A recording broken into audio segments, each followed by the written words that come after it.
మత్తయి సువార్త 22వ అధ్యాయం 31 నుంచి చదువుతారా? మృతుల పునరుత్థానము గురించి నేను అబ్రహాము దేవుడను, ఇస్సాకు దేవుడను, యాకోబు దేవుడనై ఉన్నానని దేవుడు మీతో చెప్పిన మాట మీరు చదవలేదా? ఆయన సజీవులకే దేవుడు గాని మృతులకు దేవుడు కాడని వారితో చెప్పాను. జనులు అది విని ఆయన బోధకు ఆశ్చర్యపడి, ప్రేమ కలిగిన మా మహాపరిశుద్ధ తండ్రి, ప్రాణాత్మ దేహములతో మీకు లొంగిపోతున్న అల్పదాసును అంగీకరించి అగ్ని చేత కాల్చి పుటము వేసి పరిశుద్ధపరిచి నీతిగల నీ మాట తేటగా వినిపించగల బోరగా మార్చి మహిమ పొందమని సకల ఆటంకములను బలహీనతలను మీరు కాల్చివేసి మీ శైలిలో మీ స్థాయిలో గొప్ప మహిమ గల కార్యం జరగనిమ్మని యేసు నామమున అడుగుచున్నాము తండ్రి.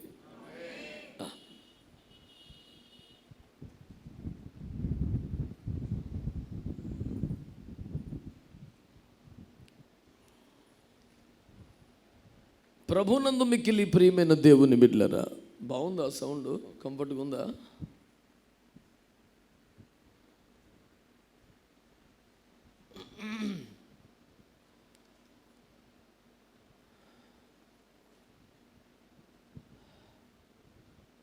ఇక తిరగబాకండి, ఇటు కూర్చోండి.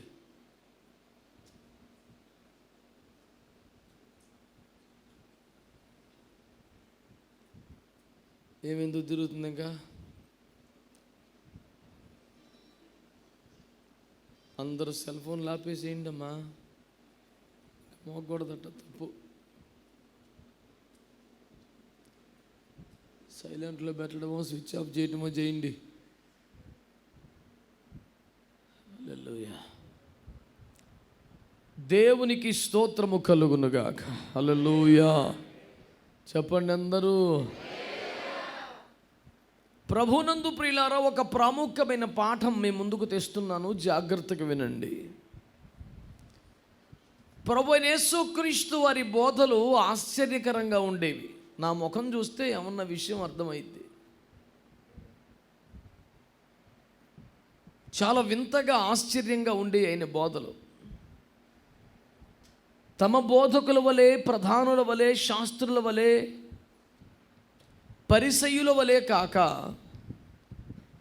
అధికారము కలిగి శక్తి కలిగి బోధించడం మాత్రమే కాకుండా అంతవరకు తాము విన్నదానికి భిన్నంగా, విరుద్ధంగా, కొత్తగా మాట్లాడేవాడు ఆయన.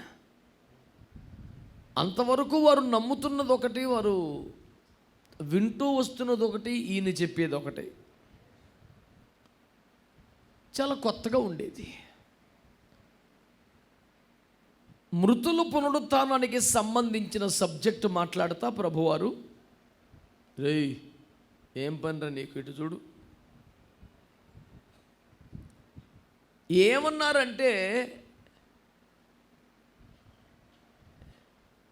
నేను సజీవులకే దేవుడను, మృతులకు దేవుణ్ణి కాదు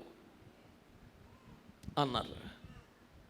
అని ఊరుకోవచ్చు కదా. ఉదాహరణకి నేను అబ్రహాం, ఇస్సాకు, యాకోబుల దేవుణ్ణి. ఆయన చెప్పేవన్నీ కూడా అలా వింత వింతగానే ఉంటాయి. నేను అబ్రహాము, ఇస్సాకు, యాకోబులకు దేవుణ్ణి అని యేసు ప్రభు వారు ఎప్పుడు చెప్పారంటే ఆ మాట, అబ్రహాము, ఇస్సాకు, యాకోబు అనే వ్యక్తులు జీవించి మరణించిన కొన్ని వందల సంవత్సరాల తర్వాత.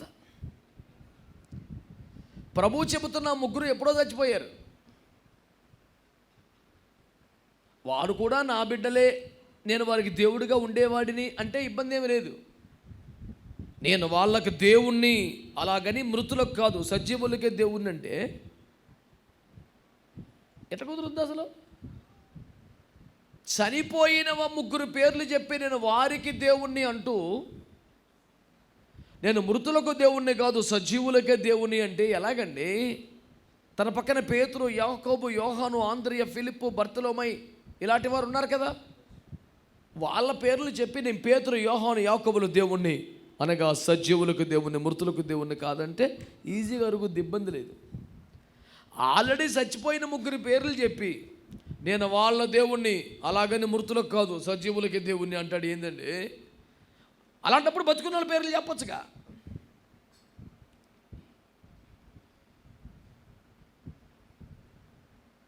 దేవుడు అయోమయాన్ని, గందరగోళాన్ని కలిగించడానికి ఇష్టపడతాడా?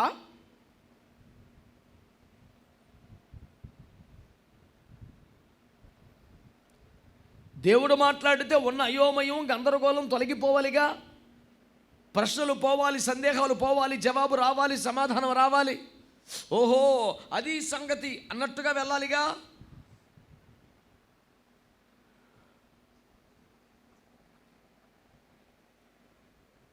ఇప్పుడు మరింత సందేహం వచ్చేలా ఉందేమిటి ఈయన బోధ. కానీ విచిత్రం ఏంటంటే వాళ్ళు అయోమయపడిది, సందేహపడిది, గందరగోరపడిది అని లేకుండా ఆశ్చర్యపడిది అని ఉంది అక్కడ. బైబిల్లో ప్రతి అక్షరం అద్భుతమే, ప్రతి అక్షరం మధురమే. మా తాతయ్య గారు గొప్ప సేవ చేశారండి. ప్రభునందు వారు నిద్రించి మహిమలోకి వెళ్ళారు. వారు చాలా గొప్ప సేవ చేశారు. ఓ క్రైస్తవేతరుడు ఆయన అడిగారంటే, ఏమండోయ్ మీ పరిశుద్ధ గ్రంథంలో 66 పుస్తకాలు ఉన్నాయట కదా, అందులో ఏదంటే మీకు ఇష్టం బాగా అని అడిగారట. ఏమని చెప్పమంటారండి? అదొక పంచదార చిలక, దాని తోక కొరికినా ముక్కు కొరికినా తీయగానే ఉంటుందండి అన్నాడట కదా. ఎంత నిజం కదా. ఇప్పుడంటే రకరకాల పదార్థాలు వచ్చినాయి, కానీ నోరంతా తెరిచి 2 చేతులతో పట్టుకొని కుక్కల్లా కరుచుకొని తినే తిండిలు ఇప్పుడు వచ్చినాయి. కానీ కొన్ని సంవత్సరాల క్రితం అంతా పద్ధతిగా ఉండే తిండే ఉండేది కదండి. ఏ పండుగలు పబ్బాలు వచ్చినా పంచదార చిలకలు. ఏమిటా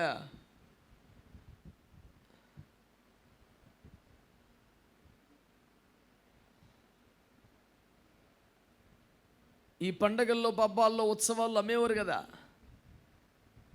పంచదారను కరిగించి ఆ చిలక రూపంలో అచ్చులో పోసేవారు కదా. అందులో ఏ భాగం తీయగా ఉంటుంది? ఏదైనా తీయగా మొత్తం పంచదార కదా. మా తాతయ్య గారు ఆ సహోదరుడికి అలా చెప్పారండి. ఏం చెప్పమంటారంటే, అది ఒక పంచదార చిలక, దాని తోక కొరికినా ముక్కు కొరికినా తీగానే ఉంటుందండి అన్నారట.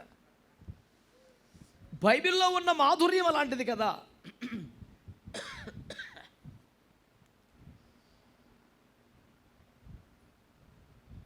ఆయన బోధలకు ఆశ్చర్యపోవటం తప్ప సందేహాలతో, ప్రశ్నలతో వెనక్కి వెళ్ళే పరిస్థితి ఉండదండి.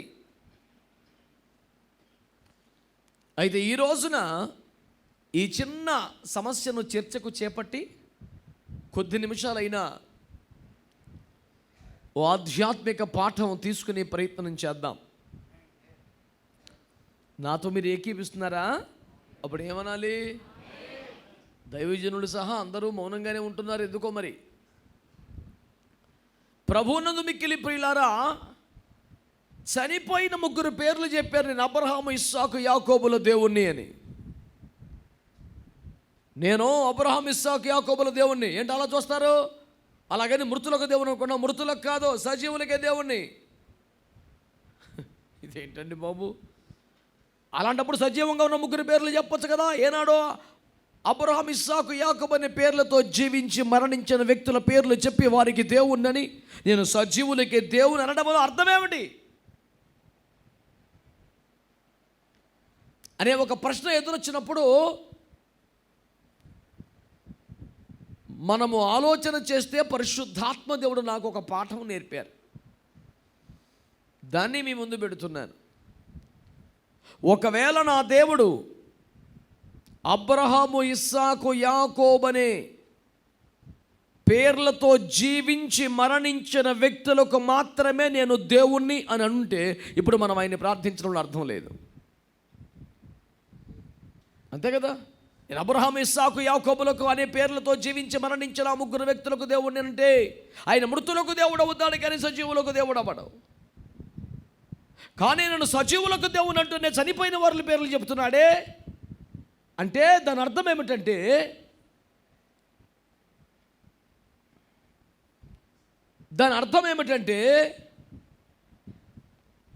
అబ్రహాం అనే ఇస్సాకు, యాకోబు అనే పేర్లతో జీవించి మరణించిన ఆ ముగ్గురు వ్యక్తులు మాత్రమే ఆయన మనసులో లేరు.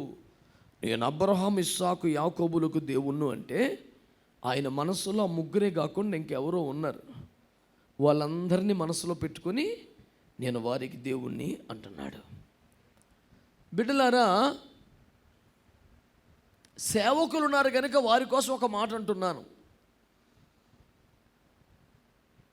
మృతుల పేర్లు చెప్పి నేను వారికి దేవుణ్ణి అంటేనే సజీవులకు దేవుణ్ణి అంటున్నాడంటే అందులో మర్మం, పాఠం ఏమిటంటే, ఒకటి,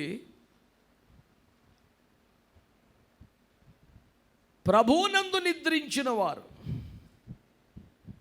ఈ లోక యాత్రను ముగించిన ప్రభు దృష్టిలో వాళ్ళు సజీవులే, మృతులు కాదు. ప్రభువులోకి ఇంకా రానివారు, భౌతికంగా జీవించిన వారు మృతులే, సజీవులు కాదు. అది ఒక కోణం. ఎవరు మృతులు, ఎవరు సజీవులు అంటే, తమ అపరాధముల చేత పాపములతో చచ్చిన వారు భౌతికంగా బ్రతికి ఉన్నా మృతులే కనుక వారికి ఆయన దేవుడిగా, వారు తన ప్రజలుగా ఎలాంటి సంబంధం ఉండదు కనుక నేను వారికి దేవుణ్ణి కాదు అన్నాడు. అదే పరిశుద్ధులైతే, ప్రభునందు నిద్రించిన వారైతే వారికి నిజానికి మరణం లేదు కనుక, వారు నిద్రలో ఉన్నారు కనుక, వారు ప్రభువునందు సజీవులే కనుక మృతి చెందారని మనం అనుకుంటున్నా, వారు ప్రభు దృష్టిలో సజీవులు కనుక నేను వారికి దేవుణ్ణి అన్నాడు. అది ధ్యానించవలసిన ఒక కోణం. ఈ పూట దాని జోలికి పోకుండా దాన్ని అట్ట పెట్టుకొని, అయ్యగారులు ఉన్నారు కనుక ఆ మాట పంచుకున్నాను, దాన్ని ఎప్పుడైనా ఒక వంటకం వండి సంఘానికి పెట్టవచ్చు.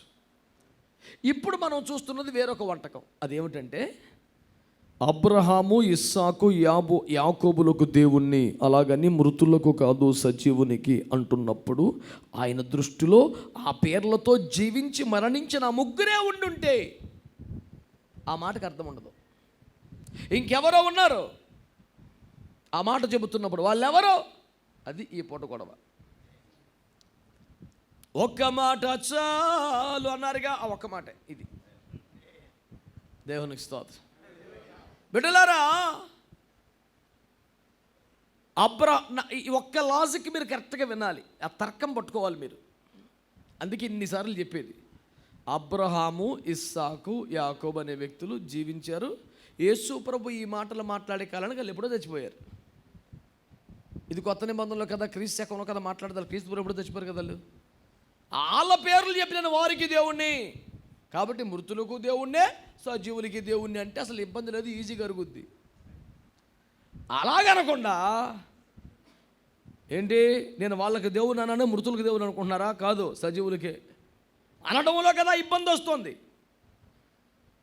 ఆ జీవించి మరణించిన వ్యక్తులు మాత్రమే, ఆ ముగ్గురే మనసులో ఉంటే ఈ మాట చెల్లుబాటు అవ్వదు. ఆ మాట చెప్తున్నప్పుడు ఆయన మనసులో సజీవులుగా ఉన్నవారు ఎవరో ఉన్నారు. ఆ లింక్ పట్టుకుంటే అయిపోయింది కోటం, అంతే సింపుల్. ఆ ఒక్క మాటే. ఎందుకంటే ఇంత కష్టం, ఇంత ఖర్చు, ఇంత శ్రమ, ఇంత ప్రయాస గిట్టుబాటు అవ్వాలి. దేవునికి స్తోత్రం. గిట్టుబాటు అంటే ఏంటి? ఒక్క మాట ప్రభు మాట్లాడటమే గిట్టుబాటు. ₹1,00,00,000 కూడా గిట్టుబాటు కాదు. ప్రభు మాట్లాడాలి ఒక మాట, అదే గిట్టుబాటు. ఈ పదం నా ప్రసంగాల్లో, నా సాక్ష్యంలో చాలాసార్లు చెబుతుంటాను, చాలామంది వినే ఉంటారు. నేను ఒక కోటానికి వెళ్ళానంటే ప్రభు నాకు గిట్టుబాటు అవ్వాలని అడుగుతాను. అంటే సందా కాదు, నేను తినే రకం కాదు, డబ్బులు తీసుకునే రకం కాదు. నాకు గిట్టుబాటు ఏంటంటే నేను బలపడే ఒక మాట నాకు రావాలి. అది పాటలో వస్తుందో, ఆరాధనలో వస్తుందో, ప్రార్థనలో వస్తుందో, ఉపదేశంలో వస్తుందో, సాక్ష్యంలో వస్తుందో, నేను అబ్బా చాలయ్యా తృప్తికి ఇంటికి వచ్చేయాలి. హల్లెలూయా. మీకు కొన్ని ఉదాహరణలు చెప్తాను గిట్టుబాటు అంటే ఏంటో. విశాఖపట్నంలో నేను ఉంటున్నాను కనుక స్టీల్ ప్లాంట్లో ఏదైనా సభలు పెడితే స్థానిక సేవకులంగా అందరినీ రమ్మంటారు, వెళ్తాం. మరి మనం పెట్టినప్పుడు అందరూ వచ్చిన మనం వెళ్ళాలి కదా, వెళ్తాం. గత 36 సంవత్సరాలుగా కేవలం ఉద్యమం అనే ఒక్క అంశం మీదే ప్రసంగిస్తున్న దైవజనులు వస్తున్నారు. నేనంటే నేను కూడా చాలా ఆశగా, మన దర్శనం కళా పిచ్చి అదే కదా, ఉద్యమం రావాలని పరిగెత్తికెళ్ళిపోయారు. ఆఖరి రోజు పగలకోవటానికి ఉండగలిగాను సిటీలో. వైజాగ్ అని పేరు తప్ప ఆదివారం తప్ప ఎప్పుడు ఉండం కదా, అక్కడ దేశాల మీద తిరుగుతుంటాంగా. ఆ రోజు ఉన్నాను, వెళ్ళాను. వెళితే గంటన్నర వాక్యం చెప్పాడండి. సండే స్కూల్లో కొంత బోధ నా వరకు. ఓరే బాబోయ్, దీనికోసం 100 కిలోమీటర్లు పరిగెత్తుకొచ్చేసాను, కోటలు వదిలేసుకున్నాను, ఎంతోమంది నిరాశపరిచాను, తెర వచ్చానేమో, ఏమీ లేదు విషయం.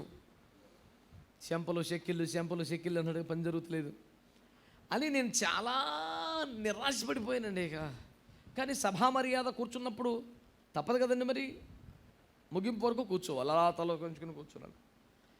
ఇక వెళ్ళిపోదాం అనుకుంటున్న టైంలో ఒక్క మాట అన్నాడు ఆయన.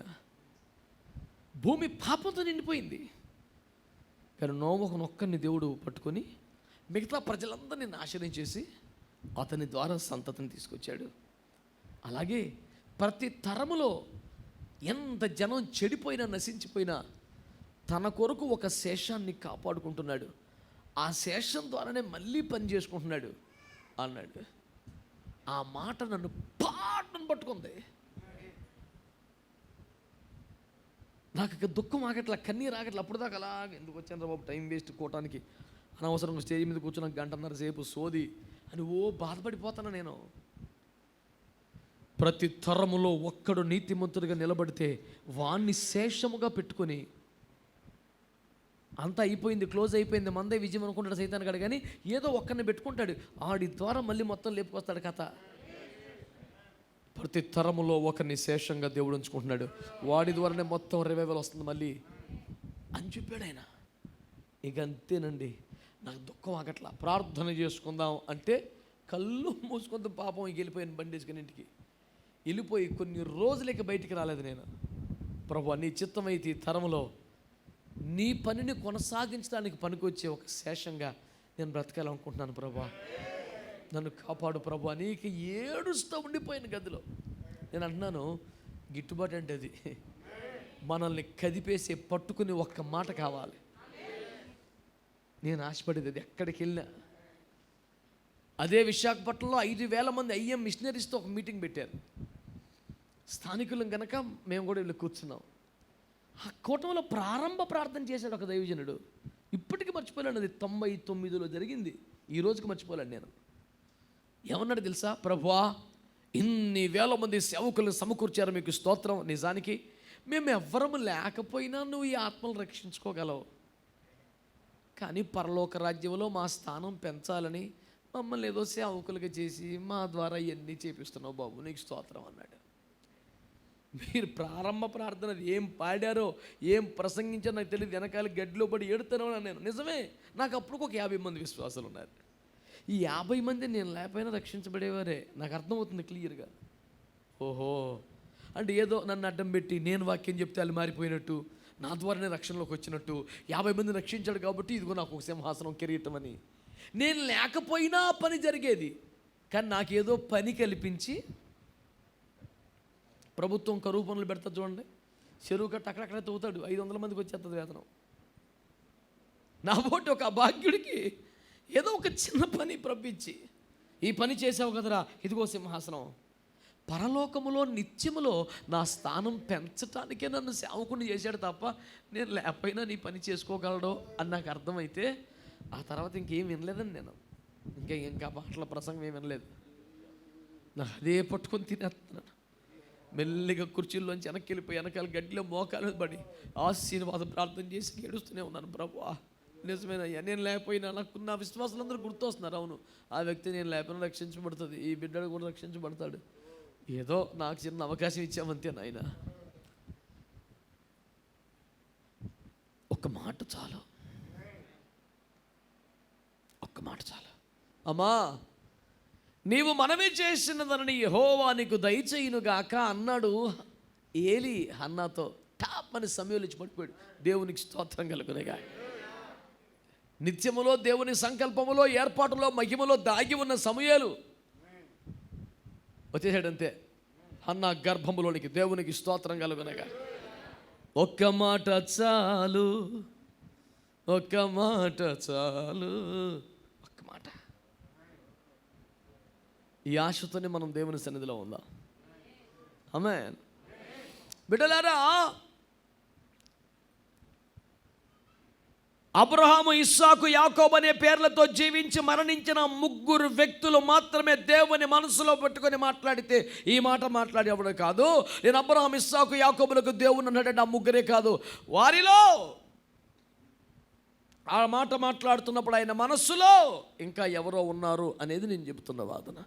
వాళ్ళు ఎవరై ఉంటారు? మీకు అందరికీ తెలిసిన ఒక వచనమే, ఒకసారి చదవండి. హెబ్రీ పత్రిక 7వ అధ్యాయం 9వ వచనం.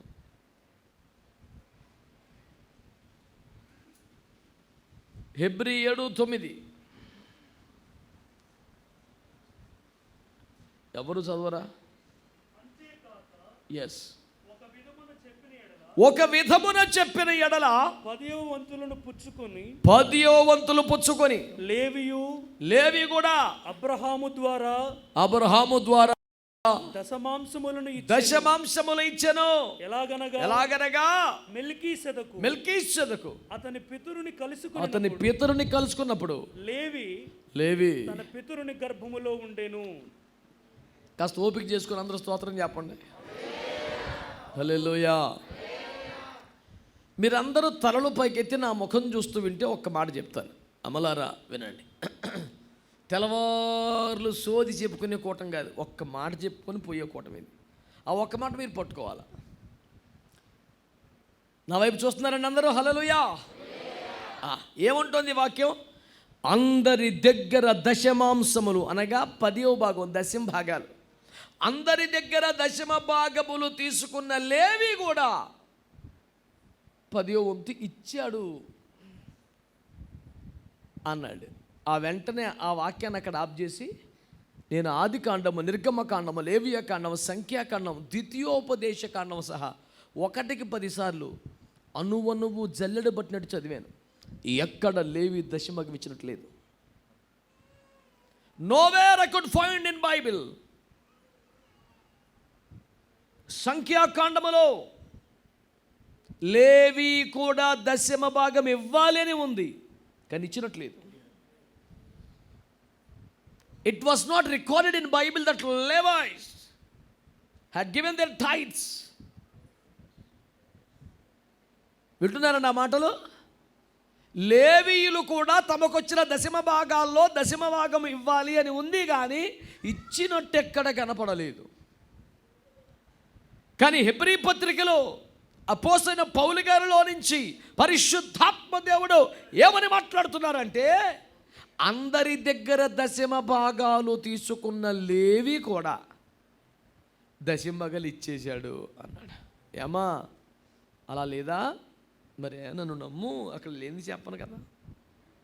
ఏమండే, అందరి దగ్గర దశమ భాగాలు తీసుకున్న లేవి కూడా దశమ భాగం ఇచ్చేశాడు అన్నాడు. ఎక్కడ ఇచ్చాడు అని ఆ వచ్చిన అక్కడ వదిలేసి మడతెట్టి పేజీ ఈ చివరికి వచ్చేసి మొత్తం చదివేశాను. ఎక్కడ లేదు. మళ్ళీ ఇక్కడికి వస్తే అక్కడే ఉంది.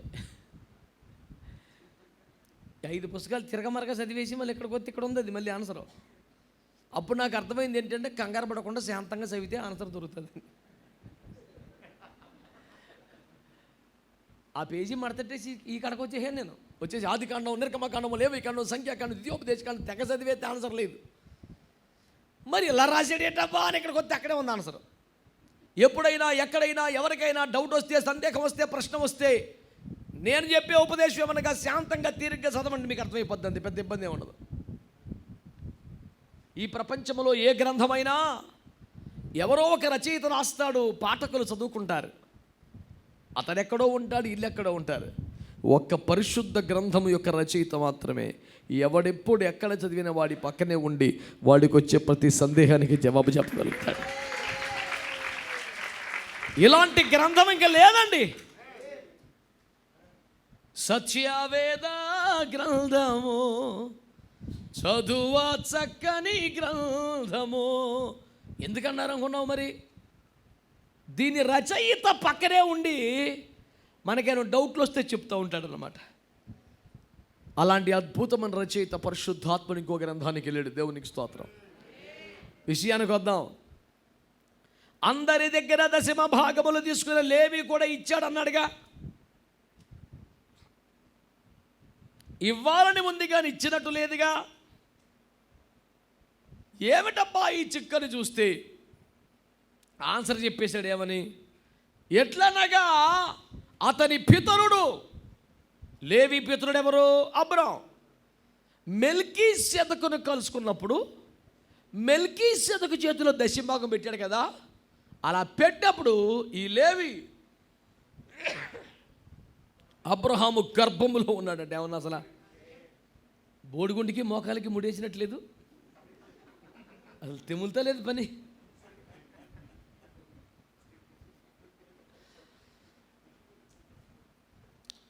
పిచ్చెక్కిపోయిందండి బాబు నాకు. అయ్యగారు మీరు కోప్పడకుండా ఒకసారి నిలబడతారా? ఇప్పుడు ఈయన పేరు అబ్రాం గారండి. దేవునికి స్తోత్రం కలుగును కాక. ఈయన పేరు అబ్రాం గారు అయితే ఈయనము దేవుడు పరిశుద్ధాత్మ దేవుడు మెల్కీసెదకు దిగి వస్తే అయ్యి బాబోయ్ నా దగ్గరికి మెల్కీసెదకు పరిశుద్ధాత్ముడు వచ్చాడు, ఇంతకన్నా భాగ్యమా అని తీసుకెళ్ళి దశమభాగం చేతిలో పెట్టాడు. దశమభాగం చేతిలో పెట్టగానే ఆయన చేతులెత్తి అబ్రామును ఆశీర్వదించి వెళ్ళిపోయాడు. ఆదికాండం 14లో జరిగింది ఇది. అప్పటికి ఇంకా అబ్రాం గారికి ఇస్సాకు పుట్ల. కనీసం దొడ్డిదారులో బైపాస్లో ఇస్మాయిల్ గౌడ్ కూడా రాలేదు ఇంకా.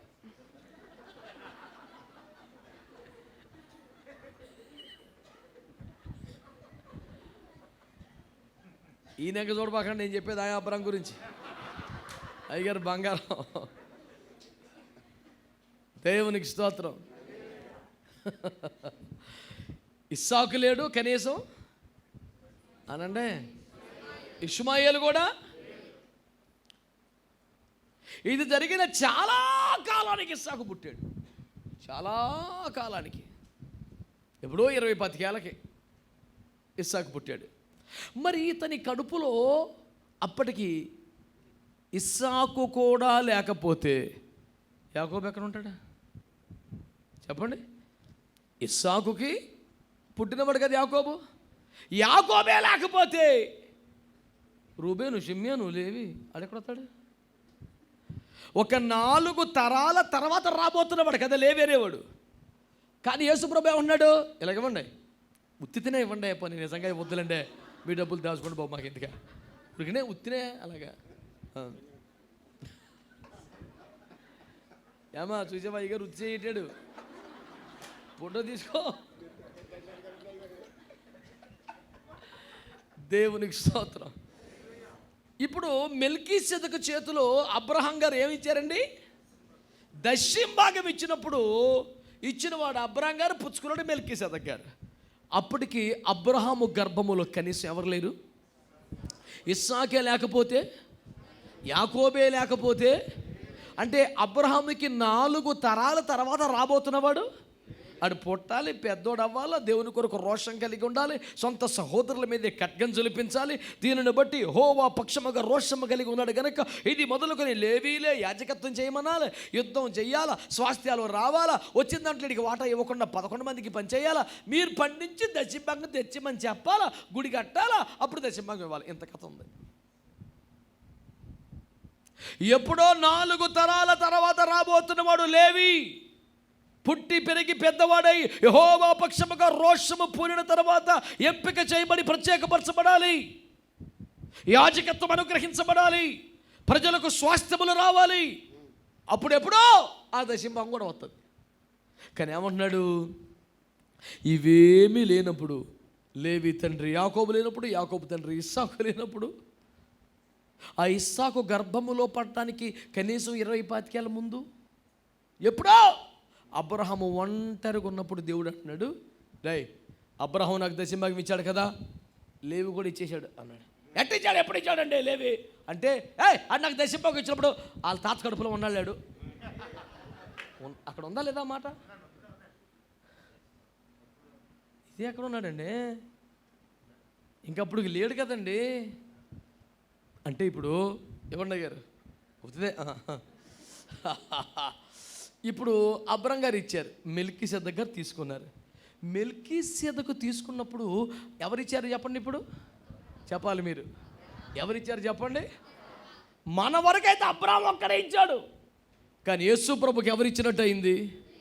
అబ్రాం ఇచ్చినట్టు అయింది, ఇస్సాకు ఇచ్చినట్టు అయింది, యాకోబు ఇచ్చినట్టు అయింది. అంతేనా? అంటే అబ్రహాము దగ్గర పుచ్చుకున్నాడు. అంటే అబ్రహాం అనే పేరుతో జీవించిన ఒక్కడి దగ్గర పుచ్చుకున్నాడా? అబ్రహాములో ఉన్నవారి దగ్గర పుచ్చుకున్నాడు. మీకు ఏమన్నా అర్థమైందా? అర్థమైనట్టుగా బుర్రూపుతున్నారా? మీరు మర్యాద కోసం ఏదో అనకండి, కరెక్ట్గా చెప్పండి నాకు. ఇప్పుడు పుచ్చుకున్నది ఎవరి దగ్గర? నాకు ఎవరు ఇచ్చారంటాడు? ఇప్పుడు లేవి ఎప్పుడు ఇచ్చాడయ్యా నీకంటే కడుపులో ఉన్నాడు కదా, ఇచ్చేసినట్టే అన్నాడా లేదా? అంటే ఇప్పుడు అబ్రహాము దగ్గర పుచ్చుకుంటే ఎవరి దగ్గర పుచ్చుకున్నట్టు అయింది? లేవి దగ్గర కూడా. అంటే అబ్రహాము గర్భములో ఉన్నవారు అందరి దగ్గర. నా మాట మీకు అర్థమైందా? అంటే ఇప్పుడు దేవుడు అబ్రహాముతో మాట్లాడుతున్నాడు అనుకోండి, అబ్రహాం ఒక్కరితో మాట్లాడుతున్నాడా? అబ్రహాములో ఉన్నవారితో మాట్లాడుతున్నాడు. అవునా కాదా? దేవుడు అబ్రహాముకి ఇచ్చాడు అనుకో ఏదన్నా వాగ్దానం, అబ్రహాముకి ఒక్కడికి ఇచ్చాడా? అబ్రహాములో ఉన్నవారికి ఇచ్చాడు. ఇప్పుడు అబ్రహాము దగ్గర ఏమన్నా పుచ్చుకున్నాడు అనుకో, అబ్రహాము ఒక్కడి దగ్గర పుచ్చుకున్నాడా? చెప్పండి. అబ్రహాములో ఉన్నవారి దగ్గర. థ్యాంక్స్ అయ్య గారు, కూర్చోండి. అబ్రహాములో ఉన్నవారి దగ్గర. ఇప్పుడు మీకేమర్థమవుతుంది? నేను అబ్రహాము దేవుడనని మాట్లాడుతున్నప్పుడు దేవుని దృష్టిలో, వినండి సీరియస్గా, నేను అబ్రహాము దేవుడిని మాట్లాడుతున్నప్పుడు దేవుని దృష్టిలో అబ్రహాం అనే పేరుతో జీవించి మరణించిన ఒక్క వ్యక్తి లేడు. ఆ వ్యక్తిలో ఉన్నవారందరినీ ఉద్దేశించి మాట్లాడుతున్నాడు. ఇప్పుడు దేవుడు ఇలా అబ్రహామును చూస్తున్నాడు అనుకోండి, అబ్రహాం ఒక్కడే కనపడుతున్నాడు దేవుడికి. అబ్రహాములో ఇస్సాకు కనపడుతున్నాడు, ఇస్సాకులో యాకోబు, యాకోబులో లేవి కనపడుతున్నాడు. మనకైతే అబ్రహాం ఒక్కడే కనపడతాడు. దేవుడికి ఇస్సాకు కనపడుతున్నాడు, ఇస్సాకులో యాకోబులో ఆ లేవి పెద్ద అయిపోవటం, దశమభాగం ఇవ్వటం ఎంత కనబడుతుంది. బిడ్డలారా, విషయం లోపలికి వెళ్ళక ముందు ఒక్క మాట చెప్తా. మీరందరూ యథార్థంగా నమ్మకంగా మీ సంఘాల్లో దశమభాగం ఇస్తారా? దొంగ సౌండ్లు మరి మరిపోయింది కరెక్ట్గా. సరే, కనవాళ్ళు కొంచెం మనకెందుకు? ఈ సంఘస్థులు అందరూ చెప్పండి, స్తోత్రం చెప్పండి ఒకసారి. సంఘస్థులు ఎంతమంది ఉన్నారు ఇక్కడ? ఈ సంఘస్థులు స్తోత్రం చెప్పండి ఒకసారి.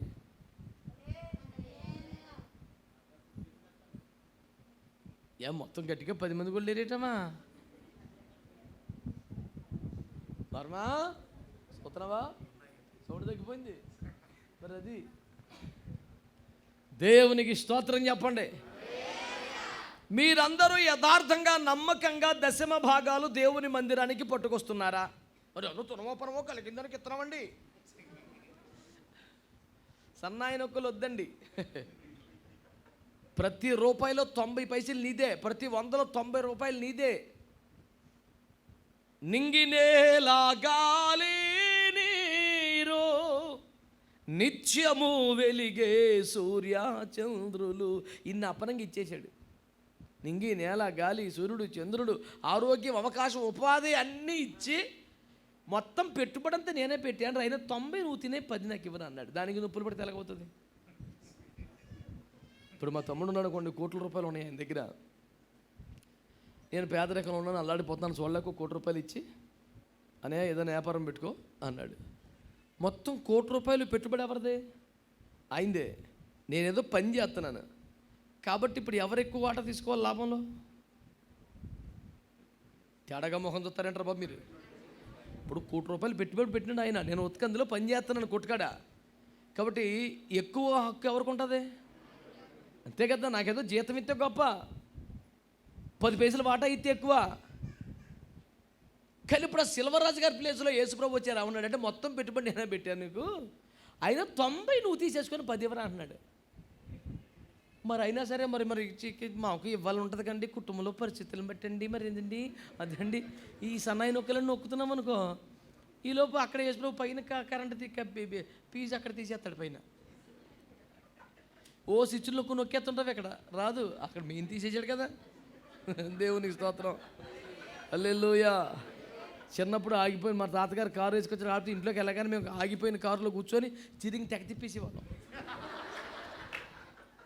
చిన్నపిల్లలు మా కారు ఎత్తాడు, తాళం ఎత్తాడా? ఆయన అలా పెట్టి ఇంట్లోకి వెళ్తాం, ఆలోచనలు వచ్చి కూర్చొని మేమే తిరిగి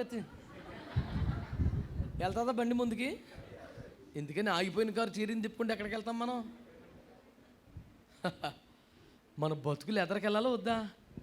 కుటుంబాలు బాగుపడాలా, పిల్లలు అభివృద్ధి పొందాలా, వాళ్ళు క్షేమంగా ఉండాలా. మరి ఆ దేవుడు చల్లగా చూడకపోతే అవుతుంది ఇదంతా? మన తెలివితేటలు, మన టాలెంట్, మన మాట మంచి అంగరంగ వైభవంగా పెళ్లి చేసి అత్తారింటికి అమ్మాయిని పంపించాం కాబట్టి దర్జా కాలు మీద కలిసి పడుకుంటామా? ఎప్పుడూ చిన్న టెన్షన్ ఎడుతుంది, పిల్ల ఎలాగుందో, అక్కడ అడ్జస్ట్ అయిందో లేదు, వాళ్ళు బాగా చూసుకుంటున్నారంటావా? నేను అన్ని పనులు బాగా నేర్పి పంపించాను, ఈ తింగరదన్నా తినక చేస్తుందంటావా? ఏమైనా కోపం తెప్పిందా? ఇలా చిన్న టెన్షన్ ఎడుతుంది ఏడదా?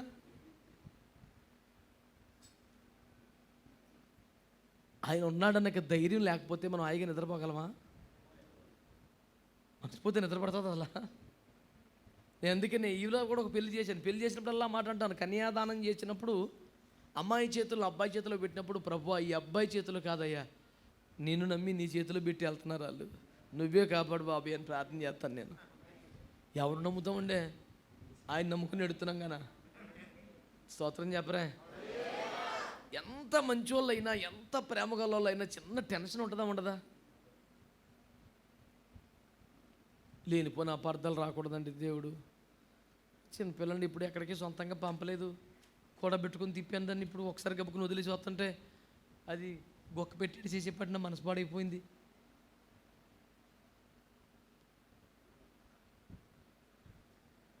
జీవితాంతం మనం కూడా ఉంటామా? పోనీ వాళ్ళు రోజు నమ్మకంగా మనం ఉన్నప్పుడు తెల్లకడ ప్రార్థనలో కూర్చోబెట్టాం, రాత్రి ప్రార్థనలో కూర్చోబెట్టాం, పెళ్లి చేసి పంపించాము. ఇదే పని ఆ పిల్ల చేయాలి ఇప్పుడు. అక్కడ చేతతో చేయదు, బద్దకించి పడుకుంటుందేమో, నీరసకొందని పడుకుంటుందేమో, తిట్టారని పడుకుంటుందేమో. పోనీ ప్రార్థన చేసిన, చర్చికి వెళ్ళినా అలా ఆయన తన చేతికి ఇచ్చిన ప్రతి రూపాయలు నమ్మకంగా దశభాగం ఇస్తుందో ఇవ్వదో? వారి భవిష్యత్తును మనం నిర్ణయించలేము. ప్రేమ ఉంటుంది కానీ కదా, చేయలేం కదా. మీకు ఒక చిన్న సూత్రం చెప్తాను. ఇప్పుడు అబ్రహాము దశమ భాగం ఇస్తే ఎవరిచ్చినట్టు? అది ఎప్పుడో 4 తరాల తర్వాతాడు. మీకు అర్థమవుతుందా? వాళ్ళు ఇస్తారో సత్తారో మనకు తెలియదు, వాళ్ళు చేస్తారో చేయడం మనకు తెలియదు. మనమైనా నమ్మకంగా చేస్తే, వాళ్ళు ఇచ్చినా ఇవ్వకపోయినా మనల్ని బట్టి ఇచ్చినట్టే అనే ఖాతాలు 6 పేర్లు రాస్తాడు. లేవీకి రాశాడా లేదా చెప్పండి అమ్మా. అందుకని మీ పిల్లలు కూడా ఇంత క్రమంగా చర్చికి రావాలని ఆశపడతాం, దశంబాగా ఇవ్వాలని కోరుకుంటాం. కానీ మనం ఉంటామా, చూస్తామా, వెనకాల రోజు చెప్తామా? కాబట్టి నేను ఇచ్చే సలహా ఏంటంటే, మీరు నమ్మకంగా దేవుని సమయాన్ని దేవునికి ఇవ్వండి, మీరు నమ్మకంగా దేవుని భాగాన్ని దేవునికి ఇవ్వండి. 90% మీరు వాడుకునే 10% మందిరానికి ఇవ్వండి. మీరిస్తే మీ పిల్లలు వారి పిల్లలు కూడా ఇచ్చినట్టే. మీరిస్తే మీ పిల్లలు వారి పిల్లలు కూడా ఇచ్చినట్టే. ఆ దీవెన పిల్లల మీద ఉండిపోద్ది. పిల్లలు కూడా ఇవ్వాలని కోరుకుందాం. ఏమో ఇచ్చిన ఇవ్వకపోయినా మనం ఇస్తే ఈ దీవెన వాళ్ళ మీద ఉండిపోద్ది. ఇచ్చింది ఎవరు? అబ్రహాం. ఇచ్చిన ఖాతాలు ఎవరెవరి పేర్లు రాశాడు? ఇస్సాకు, యాకోబు, లేవి, వీళ్ళందరి పేర్లు వచ్చేసినాయి. ఇంకొక మాట కూడా చెప్తాను. యాకోబు అనండి, తన ప్రియమైన భార్య రాహేలు చనిపోతా కొడుకును ప్రసవించింది. వాడికి బెనోని అని పేరు పెట్టి చచ్చిపోయింది. బెనోని అనే మాటకి దుఃఖపుత్రుడు, వేదన పుత్రుడు అని అర్థము. ప్రసవిస్తూనే తను చనిపోతున్నాడని అర్థమయ్యి కేక పెట్టి ఆడికి బెనోని అని పేరు పెట్టండి అని చచ్చిపోయింది. ఆ కొడుకుని కళ్ళతో చూడలేదు కూడా కనీసం. చాలా దుఃఖం. పుడుతున్న కన్నతల్లిని కోల్పోయాడు. అమ్మను కోల్పోయిన బాధలో వాడుంటే అందరూ ఏమంటారు? ఈడు నష్టజాతకుడు, శనుంది నెత్తి మీద పుడుతుని తల్లిని మింగేశాడు, దుర్మార్గుడు, ఈయన మన కొంపలోకి రానివ్వకుండా ఈడు అడుగు పెడితే వాళ్ళ కొంపలో సేవలు వేసింది, మన కొంపలోకి వస్తే ఇంకెలాగుంటుందని అందరూ దూరం పెడుతున్నారు. ఎంత దుఃఖపుత్రుడు కదా. అప్పుడు ఆ పసిగుడ్డుని చేతుల్లో ఎత్తుకొని యాకోబు ప్రార్థన చేస్తాడు. అయ్యా, ఈయన అందరూ దుఃఖపుత్రుడు అంటున్నారు, అయ్యా నీ కుడి చేతి పుత్రుడిగా మార్చుకో అయ్యా. ఎందుకని ఆ ప్రార్థన చేశాడు? ఆయన కుడి చేతిలో నిత్యము సుఖములు కలవు, ఆయన కుడి చేతిలో రాజదండముండును. అంటే ఒకవేళ కుడి చేతిలో అంటే జీవితం అనగా కష్టము సుఖం ఉంటుంది, కానీ ఆయన కుడి చేతిలో మాత్రం నిత్యము. అయ్యా, ఒక్క చుక్క కూడా తల్లి పాలు తాగినోడు కాదు, ఒక్క క్షణమైన తల్లి ఒడిలో పడుకున్నవాడు కాదు, ఒక్కసారైనా తల్లి ముఖం చూసినోడు కాదు. ఇంతకంటే దుఃఖపుత్రుడు ఎవడుంటాడు బాబు? వీడికి అసలు దుఃఖమే లేకుండా నిత్యము సుఖములు ఉండే నీ కుడి చేతిలో పట్టుకోయ్యా. రాజదండం నీ చేతిలో ఉంటుంది కదయ్యా, ఇన్ని కుడి చేతిలో పట్టుకుంటే ఒకవేళ రాజు అయితే మా ఊరిని రాజుని చేయి బాబు, 12 మంది కొడుకులు, ఆడు 12వ వాడు. కానీ ఇన్ని రాజును చేయి బాబు అని ప్రార్థన చేశాడు యాకోబు. ఆ ప్రార్థన చేసిన యాకోబు చనిపోయాడు కొంతకాలానికి. ఈ చేయించుకున్నటువంటి బెన్యామిని కూడా చచ్చిపోయాడు.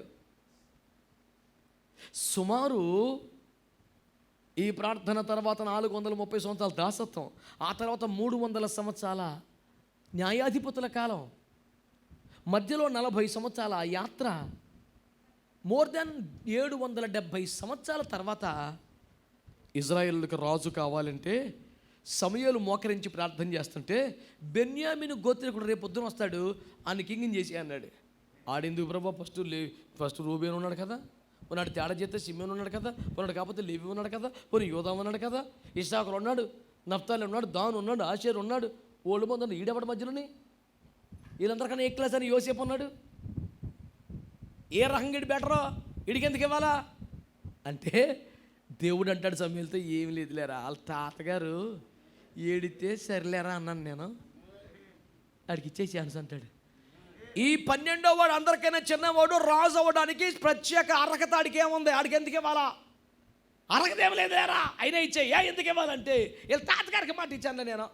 ఏం మాట ఇచ్చావంటే ఆడు బెను నేను ఏడుతుంటే దుఃఖపుత్రుడని కుడి చేతి పుత్రుడిగా రాజకుమారుడిగా చేసుకోమంటే సర్లే అన్నాను. ఫస్ట్ ఛాన్స్ సరికి ఇచ్చేయమన్నాడు. స్తోత్రం చెప్పరా. ఇప్పుడు ఈ గాడిదలు ఎత్తుకోలేక చేత కాకపోతున్నాడు. ఈడు చేశాడా ప్రార్థన? ఈడి బాబు కీస్ చేశాడా? ఈడికి తినమైన ప్రార్థన జీవితం లేదు, వాళ్ళ బాబుకి లేదు, వాళ్ళు మొత్తం తెడిచాడు ఈడు. నేను ఏమన్నానంటే నువ్వు రోజు నీ బిడ్డల కొరకు ప్రార్థన చేసే తల్లివి తండ్రివి అయితే వాళ్ళు తిన్నగా చేశాడో పోయినా నీ ప్రార్థన మీద దేవుడు వాళ్ళని కాపాడతాడు. అవునంటారా కాదంటారా? ఇప్పుడు ఈ సౌలు అన్నవాడు తెగ ప్రార్థన చేస్తే రాజయ్యాడా? సౌలు రోజు 7 గంటల మోకాళ్ళ మీద ఉన్నందున అతను రాజు అయ్యను. ఆడు మొఖానికి అంత ఏమీ లేదు.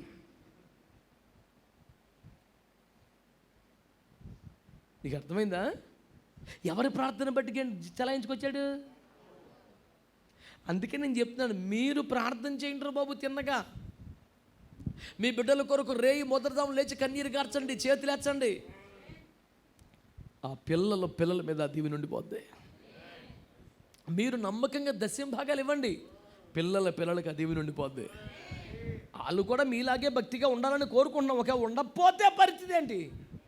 మీ ప్రార్థనలను కాస్తుంది. మీరు ఇచ్చిందే వాళ్ళకి దీవెన అవుతుంది. నా మాటలు మీకు అర్థమైంది అంటారా? అందరు ఆమేన్ చెప్పండి అర్థమైతే. హల్లెలూయా. కాబట్టి ఇప్పుడు దేవుడు అబ్రహాము దగ్గర తీసుకున్నాడు. చెప్పండి బాబా, అది దేవుడు అబ్రహాం దగ్గర తీసుకున్నాడు. ఎవరి దగ్గర తీసుకున్నట్టు అయింది? అబ్రహాములో ఉన్న వాళ్ళ దగ్గర. ఆమేన్ ఆమేన్. ఇప్పుడు చెప్పండి, అబ్రహాములో లేవి ఒక్కడే ఉన్నాడా?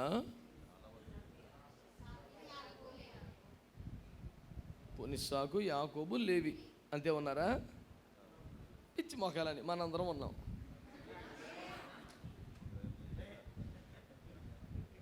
అబ్రహాము నీతికి వారసులం, ఐగుప్తు దాటిన కులం కాదా?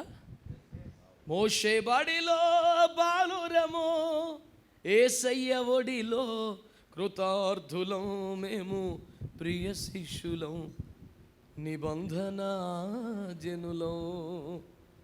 హల్లెలూయా హల్లెలూయా. కోట్ల రూపాయల పాటలు రాశాడు రాజబాబు గారు. పిచ్చి పిచ్చి ఎగిరి గంతులు వేసుకుని బట్టలు చింపేసుకుని పాటలకు అవార్డులు ఇస్తారు. కానీ ఇలాంటి పాటలకి అవార్డులు ఇవ్వాల్సి వస్తే ఆయనకి ఇచ్చేయాలా? అమూల్యం అమూల్యం. రేటు పెడతాక లేదండి పాటకే. కోట్ల రూపాయల పాటలు రాశాడు. నేను అవన్నీ ధ్యానించుకొని మురిసిపోతుంటాను. మీరు 150 కీర్తనలు ధ్యానిస్తారు, నేను కొన్ని 100 కీర్తనలు ధ్యానిస్తాను. ఇలాంటి పరిశుద్ధుల కీర్తనలు చాలా ఉన్నాయి నా ధ్యానంలో. అవి పట్టుకొని కూర్చుంటాను, బొరపెచ్చిక్కిపోతున్నా. ఓరు బాబు ఏంటి మాట. కొన్ని మాటలు ఎలా ఉంటాయి తెలుసండి. చూచుచున్నాము నీ వైపు అన్న పాట మీకు తెలుసు కదా. చాలా తక్కువ మంది తెలుసు. కమలాకర పుణ్యం అని అందరికీ తెలిసింది. మా ప్రియా జనక చూచుచున్నాము నీ వైపు, అది దాని ఒరిజినల్ రాగం. యాక్చువల్గా సంఘాల్లో మందిరాల్లో పాడే చూచుచున్నాము నీ వైపు అంటే దగ్గర సీతకోటి చెడు గోడ దెబ్బ శబ్ద గోబలం వాసిపోయింది.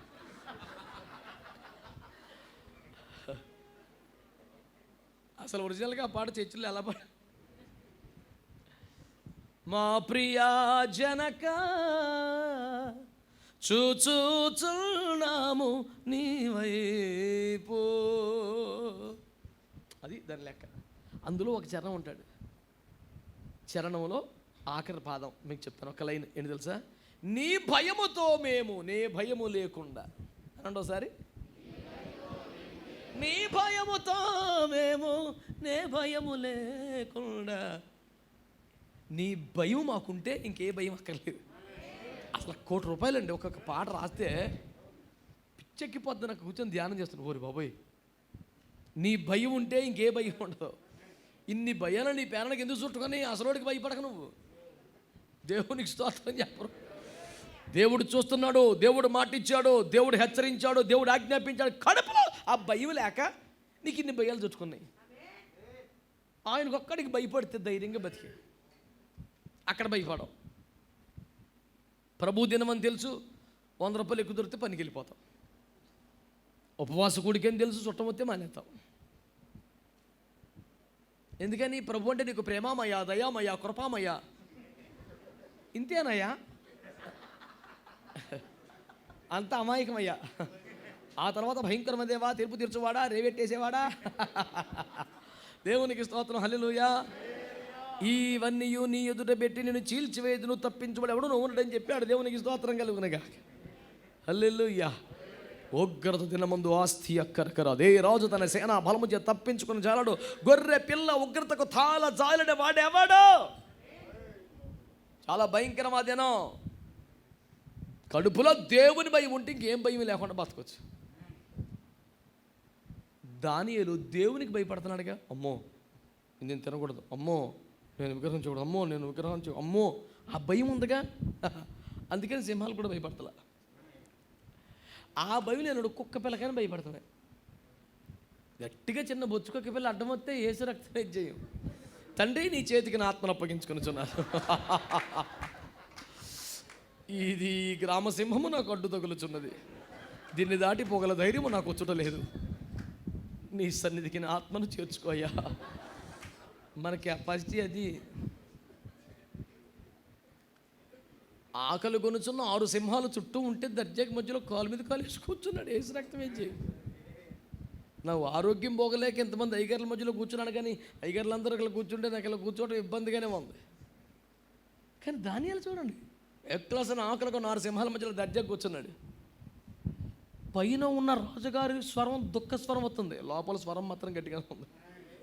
జీవముగల దేవుని సేవకుడమైన దానియేలు, నీవు నిత్యము సేవించు నీ దేవుని రక్షింపగలిగిన అంటే, నేను నా దేవుని దృష్టికి నిర్దోషినిగా కనబడితేనే కనుక ఆయన దూతను పంపి సింహముల నోళ్ళు మూసాడు.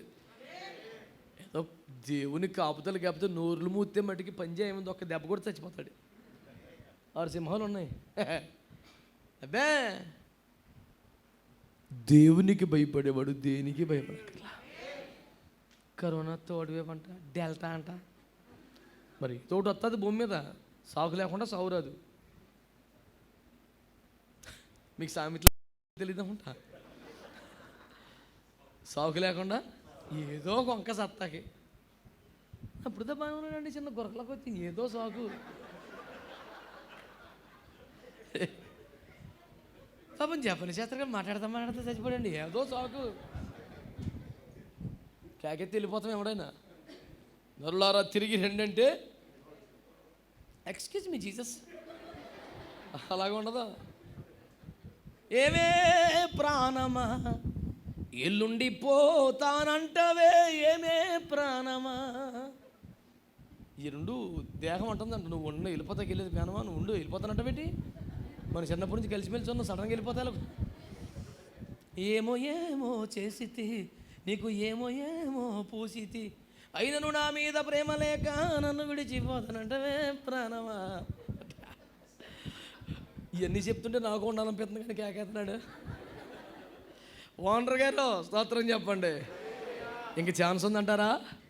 నరులారా తిరిగి రండి అంటే రెప్ప పోటున దేవునికి స్తోత్రం కలుగునగా. సాగిపోతున్న నీడ వంటిది మానవ జీవితం.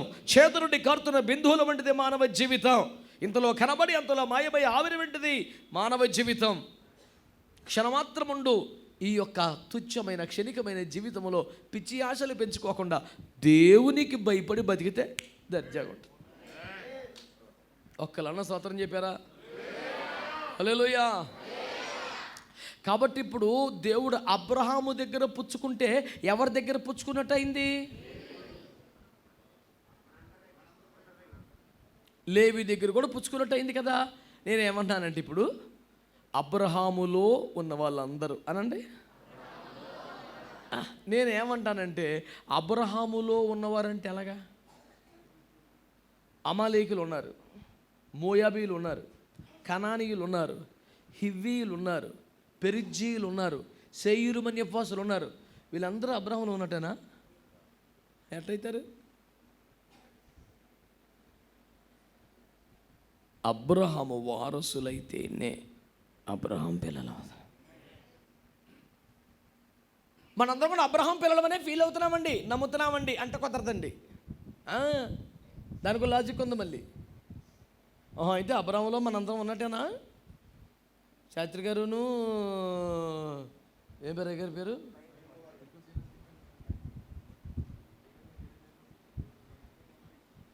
దేవునికి స్తోత్రం. హల్లెలూయా. ఆ కార్డు వేరు, మన కార్డు వేరు. దేవునికి స్తోత్రం చెప్పండి. చెప్పరా మీరు? హల్లెలూయా. నా దగ్గర మొత్తం లిస్ట్ ఇందులో పెట్టుకు తిరుగుతున్నాను. లిస్ట్ నేను మొత్తం సత్యబాబులు, సీనిబాబులు అందరూ ఉన్నారు ఇందులో. దేవునికి స్తోత్రం కలుగును గాక. ఇప్పుడు మన అందరం కూడా అబ్రహాము పిల్లలమని ఫీల్ అయిపోతే సరిపోతుందా?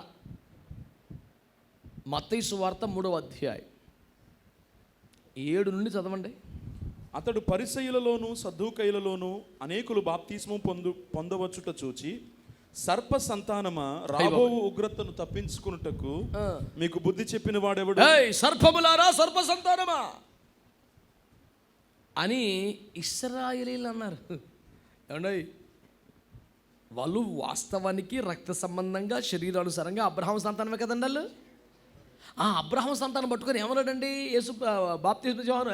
సర్పములారా, సర్ప సంతానం అన్నాడు. ఏం మాట్లాడుతున్నావు? How dare are you? What nonsense are you talking? అయ్యో, ద చిల్డ్రన్ ఆఫ్ అబ్రహాం, మేము అబ్రహాము సంతానం, మమ్మల్ని సర్ప సంతానం అంటావా నీవు అన్నాడు సింపుల్గా బాప్తిస్మ యోహాను. మేము నిక్కర్జన అబ్రహాము సంతానం ఏం మాట్లాడుతున్నావు? కనీసం ఇష్మాయేలు సంతానం కాదు, మేము ఇస్సాకు వలన సంతానం, మేము నిజమైన ఇశ్రాయేలుడం, అబ్రహాము సంతానం. ఏంటయా కాదంటున్నామంటే, ఎలవయా మీరు అబ్రహాము సంతానం కాదు, మీరు సర్ప సంతానం అన్నాడు. ఎందుకని? చదువునన్నా. మారు మనస్సుకు తగిన ఫలము ఫలించుడి. ఏమంటంట? మేము అబ్రహాము సంతానమని వాళ్ళు అంటే అంటున్నాడు. ఏడిచారు. మీరు అబ్రహాము సంతానం అయితే ఆ క్రియలు ఉంటాయి కదా మీ దగ్గర. ఇప్పుడు ఆ క్రియలు లేవు గనక ఏమన్నాడు వీళ్ళని? అబ్రహాము సంతానం.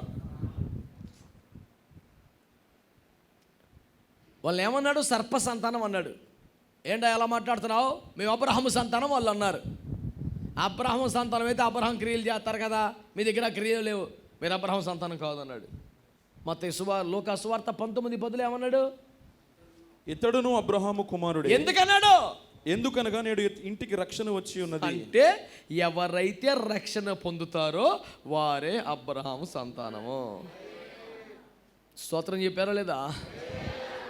మీలో ఇంకా బాప్తిస్మం పొందని వాళ్ళు ఎవరైనా ఉన్నారా? దేవుని కోపాన్ని చూస్తున్నాను. ప్రపంచ పరిస్థితులు మారిపోతున్నాయి, తెగుళ్ళు బయలుదేరుతున్నాయి, రాకడ సూచనలు వస్తున్నాయి కదండి, తీర్పులు జరుగుతున్నాయి. అయ్యో దేవుని బిడ్డలారా, భయంకర పరిస్థితులు సంభవిస్తున్నాయి. మంచి ఆరోగ్యవంతులు, బలాఢ్యులు మన కళ్ళ ముందే కనుమరుగైపోతున్నారు.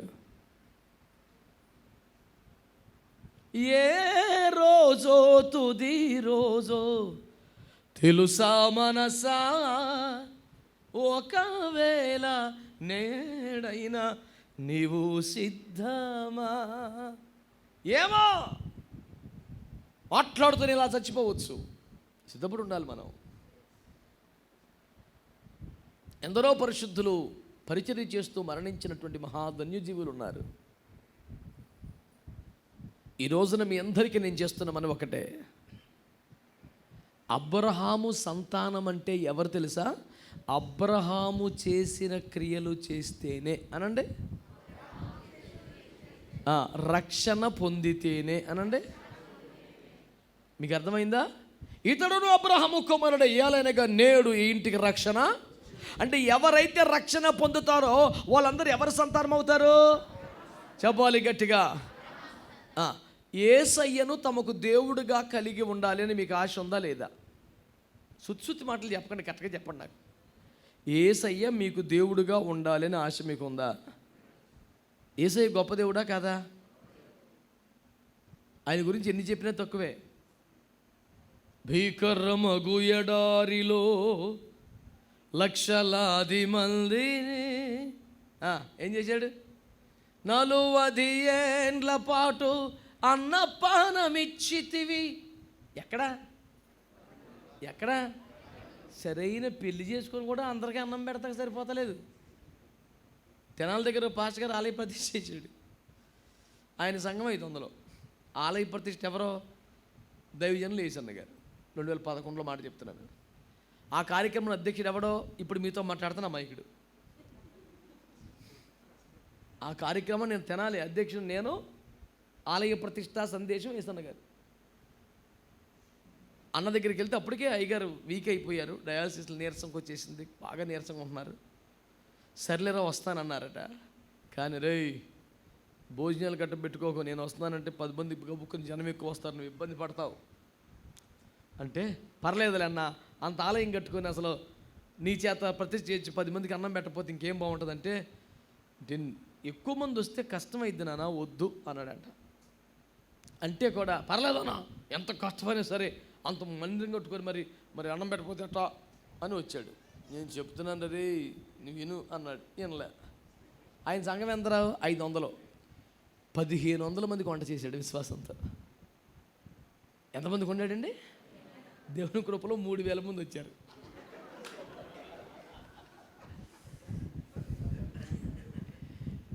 ఈ పెద్ద మనిషి చెప్తాను అన్నాడు, వద్దురా నువ్వు లేని పనులు చేయి కానీ రా అందరికి భోజనాలు ఉండేవా అంటే అన్నాడు. చెప్పాను కదరా నీకు అని దిగాడు, కారు ఎక్కాడు, వెళ్ళిపోయాడు.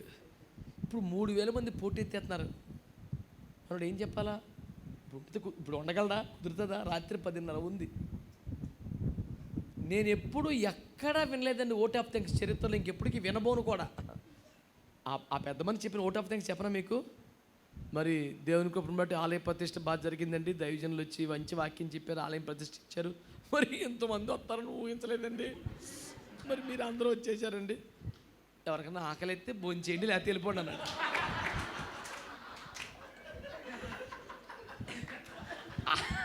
ఆ సభకు నేను అధ్యక్షుడిని. జనం కొడతారని ఆశీర్వాద ప్రార్థన చేసిన ఆరక్షణ ఉండకుండా పారిపోయాం మేము అక్కడ నుంచి. కారు ఎక్కరే తీరా ముందు పదరా, పొలిమేర దాటించు, ప్రజలు ఏమి కొట్టినా కొడతారు మనల్ని. అయ్యా పెద్దోళ్ళు చెప్పినప్పుడు ఏమన్నా దేవునికి స్తోత్రం. అంటే మన పరిస్థితి ఎలా ఉంటుందంటే, ఎన్నో రోజులను సిద్ధపడి తలకో 1000 రూపాయలు చందా చేసుకొని ఇన్ని తిప్పలు పడితే కూడా అందరికీ తృప్తిగా ఎట్లేం మనం. కానీ ఆయన భీకరమగు ఎడారిలో లక్షలాది మందికి 40 ఏండ్ల పాటు అన్నపానమిచ్చితివి. మళ్ళీ ఈ సందట్లో మారాను మార్చితివి, పూరేళ్ళనిచ్చితివి, ఇంకా నీరెక్కలపైనే మోసి తెచ్చితివి. ఇలాంటి దేవుడు మనకు దేవుడుగా ఉంటే ఎట్లుంటుంది? ఈ దేవుడు తమకు దేవుడిగా కలిగిన జనులు ధన్యులు. ఆయన మరణం వరకు మనల్ని నడిపించును. దేవునికి స్తోత్రం కలుగునగాక. హల్లెలూయా.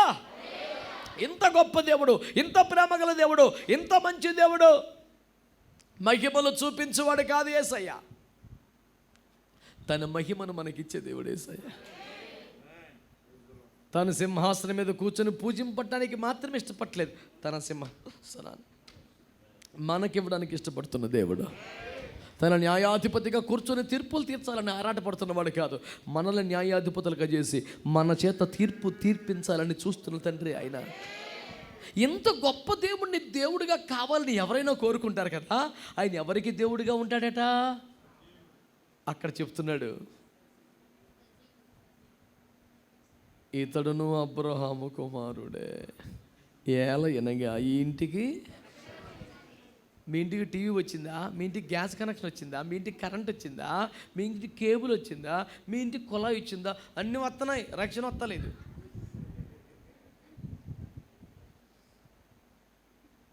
ఈ ఇంటికి రక్షణ వచ్చిందని యేసయ్య చెబుతున్నారండి. ఇంకా బాప్తీసం పొందకుండా ఎవరైనా ఉన్నారా? రక్షణ ఎప్పుడు వచ్చుద్ది? మార్కు 16:16, నమ్మి బాప్తీసం పొందిన మనకి రక్షణ. ఆమేన్.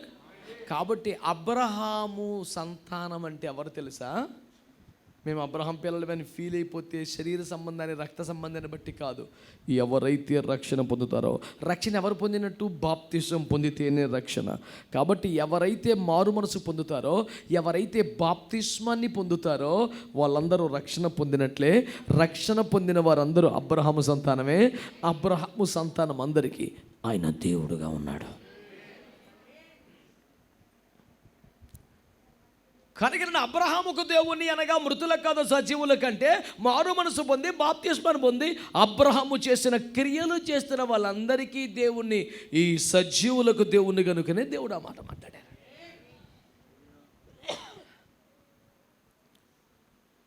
కాబట్టి మీరు ఒక్క మాట పట్టుకోండి గట్టిగా.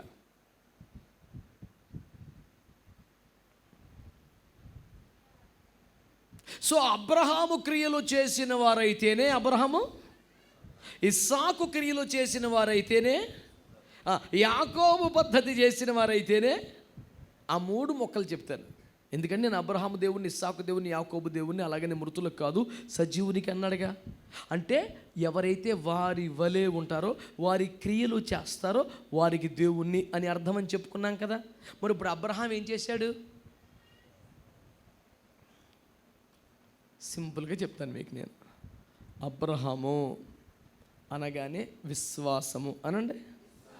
అబ్రహాం అంటే ఏంటంటే మనకు గుర్తుకొచ్చేది, ఎక్కడికి వెళ్ళాలో తెలియదు, ఎలా వెళ్ళాలో తెలియదు, ఎప్పటికి వెళ్తామో తెలియదు, ఈ దారిలో ఇబ్బందులు ఏంటో తెలియదు, అసలు ఎలా చేరుకోవాలో తెలియదు. అయినా అందరినీ విడిచిపెట్టి ఒంటరిగా ప్రయాణం చేస్తున్నాడు. ఒరే ఏం చూసుకుంటారా మమ్మల్ని అందరూ వదిలేసామంటే, నాకు ఒక స్వరం వినబడుతున్నది. ఆయన చూసావంటే లేదు. మరి ఎలాగరా అంటే, ఆయన మాటను నేను నమ్ముతున్నాను. ఆ నమ్మకంతోనే అందరిని వదిలిపెట్టి, చేతిలో ఉన్న వృత్తిని వదిలిపెట్టి తెలియని ప్రాంతానికి బయలుదేరి వెళ్ళిపోయాడు.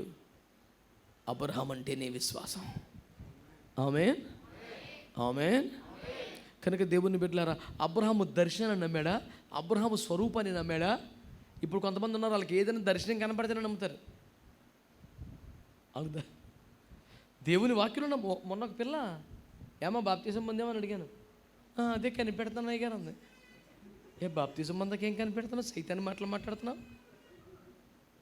అంటే దేవుని చిత్తం కోసం కనిపెడుతున్నాడు. అంటే రాత్రికి SMS వస్తుందా? ఓ నా బిడ్డ బాప్తిస్మం పొందుము. ఇప్పుడు దేవుని మాట కాదండి ఇది. ఏమా ఇందులో ఉంటే మన కోసం కాదంటారా? అంతటా అందరూ మారు మనసు పొందాలని ఉందా లేదా? బాప్తిసం పొందితేనే రక్షణ ఉందా లేదా? తడవచ్చేట ఎందుకో బాప్తిసం పొంది పాపాలు కడిగేసుకోమని ఉందా లేదా? బాప్తిసం పొందకపోతే మీరు మీ విషయమైన దేవుని సంకల్పాన్ని నిరాకరిస్తున్నారని ఉందా లేదా? మరి నున్నాక సపరేట్గా నీతో మరి దర్శనవత్తం ఏంటారా? సైతానా? దొంగ మాటలు మాట్లాడుతున్న సైతానని. దేవుని వాక్యానికి లోబడు.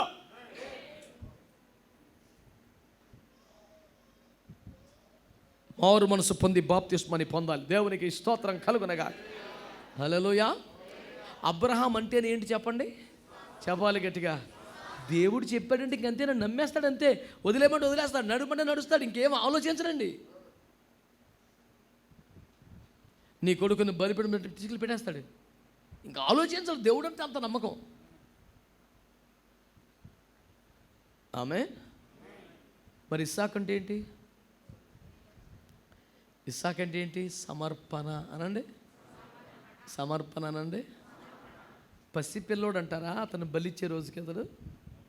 పసిపిల్లోడండి కాదండి, ఎదిగిన పిల్లోడే కదా. కొండ మీదకి నడుచుకుంటూ వచ్చాడు కదా, తన బలిపీఠానికి తానే రాళ్ళు మోసాడు కదా, కట్టెలు పేర్చుకున్నాడు కదా. నాన్నగారు కత్తి ఉంది, కట్టెలు ఉన్నాయి, నిప్పు ఉంది, మరి గొర్రెపిల్ల లేదు నాన్న అంటే, నిన్నే బలివ్వబోతున్నానని ఏం చెప్పాలో నోరు రాక, దేవుడు చూసుకుంటాళ్ళయ్యా, దేవుడు చూసుకుంటాళ్ళయ్యా, కాలు చేతులు కట్టి బలిపీఠం పెట్టి కత్తి ఎత్తుంటే ఒక్క మాట అన్నాడా?